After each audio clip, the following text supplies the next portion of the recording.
Good evening friends. Parul Mishra की कहानियों के संग्रह में आज मैं एक डरावनी कहानी लेकर आई हूँ। इस दुनिया में बहुत से लोग भूत प्रेतों पर विश्वास करते हैं और कुछ लोग ऐसे भी हैं जिन्हें यह मात्र कल्पना लगती है। आप लोगों में से जिन्हें भूत प्रेत पर विश्वास है वे कमेंट करके मुझे बताएं। इस मुद्दे पर लोगों की राय सुनना मुझे बहुत अच्छा लगेगा। चलो दोस्तों, आज हम फिर से एक काल्पनिक हॉरर स्टोरी का लुत्फ उठाते हैं। यह कहानी हरियाणा के रोहतक जिले की है, जहां शुभम अपने परिवार के साथ रहता था। उसके परिवार में उसके पापा भागमल और मम्मी रेखा देवी रहते थे। उसके पिता का अपना एक छोटा सा बिजनेस था जिसे उन्होंने शुभम की नौकरी लग जाने के बाद बंद कर दिया था। शुभम एक मल्टीनेशनल कंपनी में सीनियर इलेक्ट्रॉनिक इंजीनियर था। उसने इलेक्ट्रॉनिक्स में एमटेक की डिग्री हासिल की थी। एक अच्छी सैलरी वाली जॉब मिल जाने से अब उसको किसी चीज की जरूरत नहीं थी। हालांकि मामूली इच्छाएं तो हर इंसान के जीवन में कभी खत्म नहीं होती हैं। शुभम अब चिंता मुक्त होकर सिर्फ अपनी जॉब पर ध्यान दे रहा था। उसका टारगेट कंपनी में जल्द से जल्द मैनेजर बनने का था। इस वजह से वह कंपनी में मन लगाकर काम करता था। कभी कभी वह डबल शिफ्ट भी लगा लेता था। उधर शुभम के माता पिता एक बात को लेकर चिंतित रहते थे। शुभम की मम्मी को शुगर की बीमारी थी, जिसकी वजह से वह अच्छे से कामकाज नहीं कर पाती थी। वे दोनों सोचते थे कि अब जल्द से जल्द शुभम का विवाह हो जाना चाहिए। शुभम अब अपने पैरों पर खड़ा हो चुका था।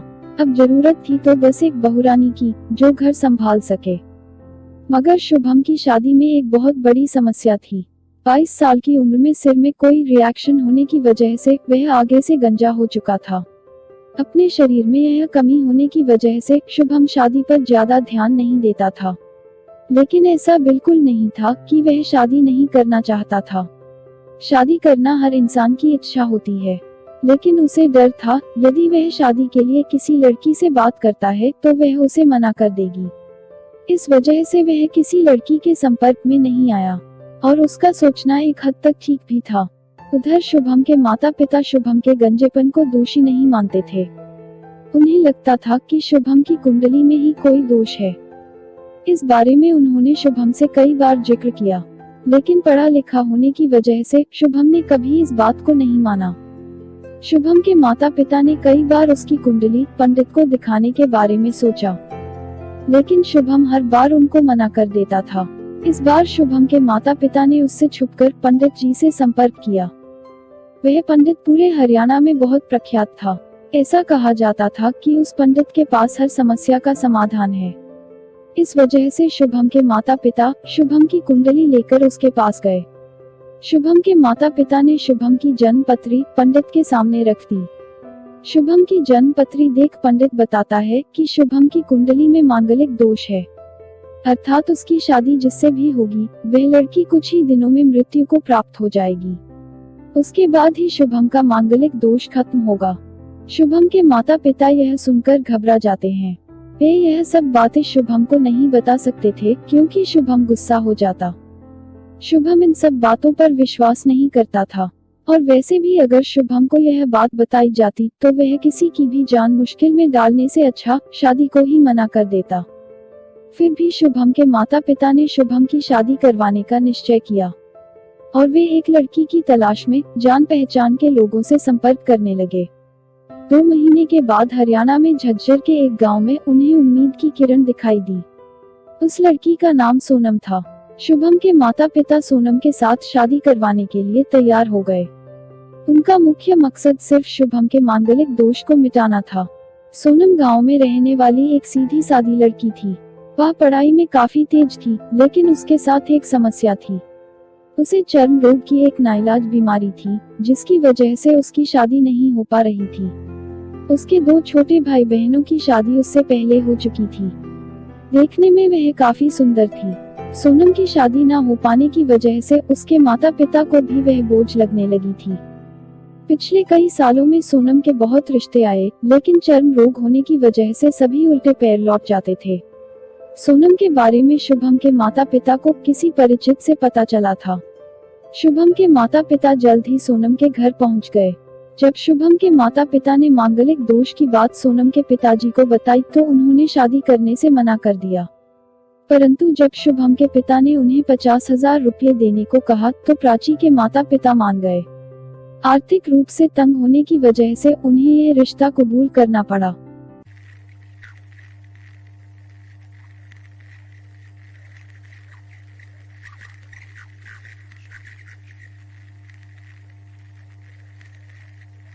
शुभम के माता पिता घर पहुंचते ही आनन फानन में शुभम की शादी की तैयारियां शुरू कर देते हैं। शुभम कई बार कहता है उसे लड़की से मिलना है, परंतु हर बार उसके माता पिता कोई न कोई बहाना मारकर मना कर देते थे।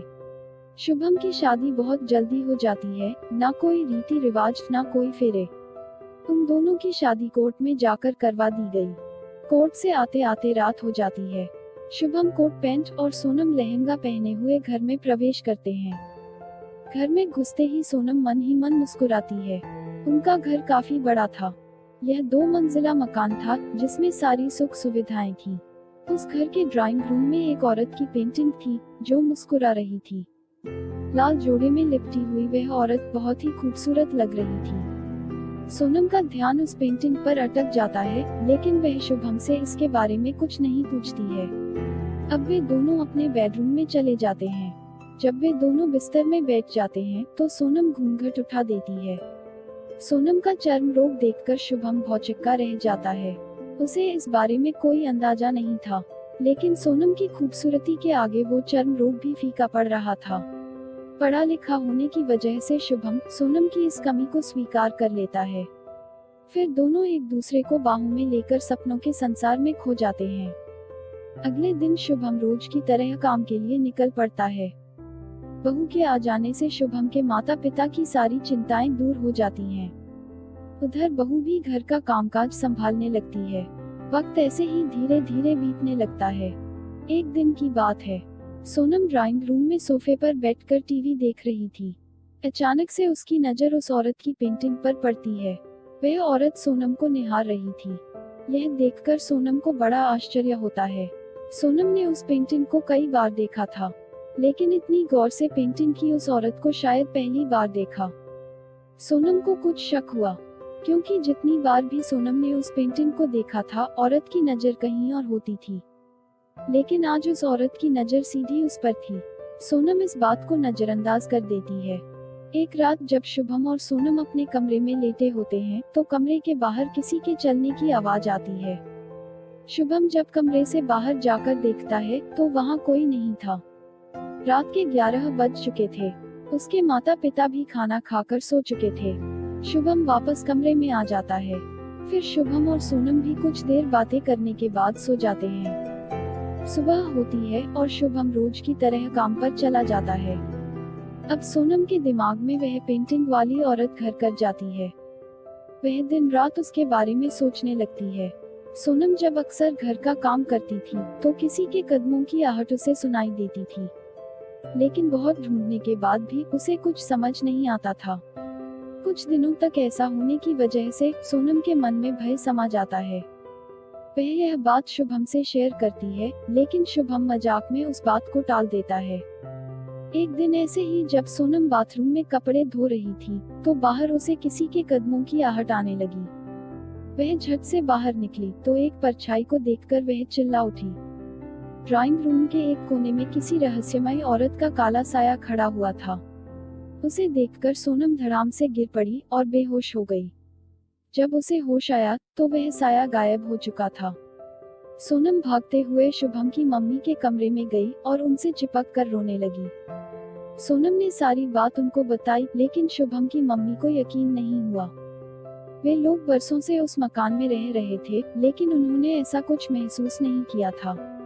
रात में जब शुभम वापस घर आया तो सोनम ने उसे सारी बात बताई, लेकिन शुभम इसे अंधविश्वास कहकर सोनम का मजाक उड़ाने लगा। सोनम बहुत डरी हुई थी। अब तो उसे इस घर में रहने से डर लगने लगा। सोनम ने मन ही मन सोचा कि मैं 2-3 दिन में वापस अपने गांव चली जाऊंगी। कुछ दिन वहां रहूंगी तो शायद सब कुछ ठीक हो जाए। लेकिन उसका सोचना गलत था। बुरा वक्त आने वाला था। अगले दिन शुभम को कंपनी की तरफ से बेंगलोर भेज दिया गया। उस रात सोनम घर पर अकेली थी। शुभम के माता पिता अपने कमरे में सो चुके थे। रात के 12 बज गए थे। सोनम को डर के मारे नींद नहीं आ रही थी। आज अमावस की काली रात थी।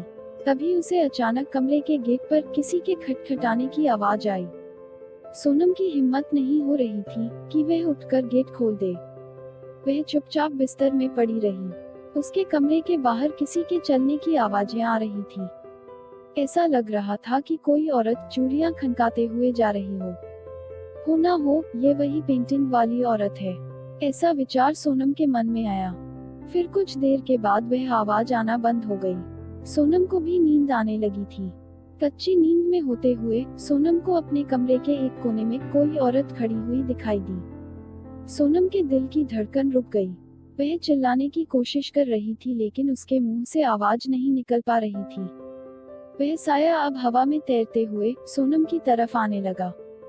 सोनम का पूरा शरीर जाम हो चुका था। वह बिस्तर से उठकर भागने की बहुत कोशिश कर रही थी लेकिन वह हिल ही नहीं पा रही थी। वह साया सोनम के ऊपर आकर बैठ गया। उस औरत का चेहरा बहुत डरावना था, मानो वह भूत हो। पूरे चेहरे पर भयानक लकीरें बनी हुई थी। उसने सोनम को दोनों हाथों से दबोच लिया था। सोनम हिल भी नहीं पा रही थी। सोनम उस औरत से खुद को छोड़ने की भीख मांगने लगी, लेकिन उस औरत का शिकंजा सोनम के गले पर कसता जा रहा था। उसका दम घुटने लगा था और वह बिलबिला रही थी। तभी वह साए वाली औरत बोली, तूने इस घर में आकर बहुत बड़ी गलती करी है। यह घर सिर्फ मेरा है और शुभम भी मेरा है। मैं तुझे जान से मार डालूंगी। सोनम बेबस थी और वह उस साए वाली औरत से अपनी जान की भीख मांगने लगी। उस साए वाली औरत ने सोनम को बताया कि पिछले जन्म में वह शुभम से बहुत प्यार करती थी, लेकिन उन दोनों का मिलन नहीं हो पाया था। एक बार जब वह शुभम के साथ नैनीताल घूमने गई थी तो पहाड़ी से गिरने की वजह से उसकी मौत हो गई। इसकी वजह से पिछले जन्म में उसका प्यार अधूरा रह गया था। मैं तब से ही शुभम के इंतजार में इस दुनिया में भटक रही हूँ। इतना कहकर वह औरत सोनम को मारने की कोशिश करने लगी। उसने सोनम को अपनी मजबूत बाहों में जकड़ रखा था और उसका गला घोट रही थी। सोनम छटपटाने लगी। उसे अपनी मृत्यु साक्षात दिखाई दे रही थी। वहाँ उसे बचाने वाला कोई नहीं था।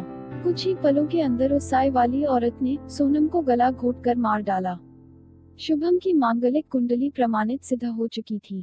सोनम की लाश बिस्तर में पड़ी हुई थी और पूरे कमरे में सन्नाटा छा चुका था। जब सुबह शुभम की मम्मी बहू के कमरे में आई तो उसकी लाश देखकर वह जोर से चिल्लाने लगी। शुभम के पापा दौड़े दौड़े कमरे में आए और कमरे का वह नजारा देखकर दंग रह गए।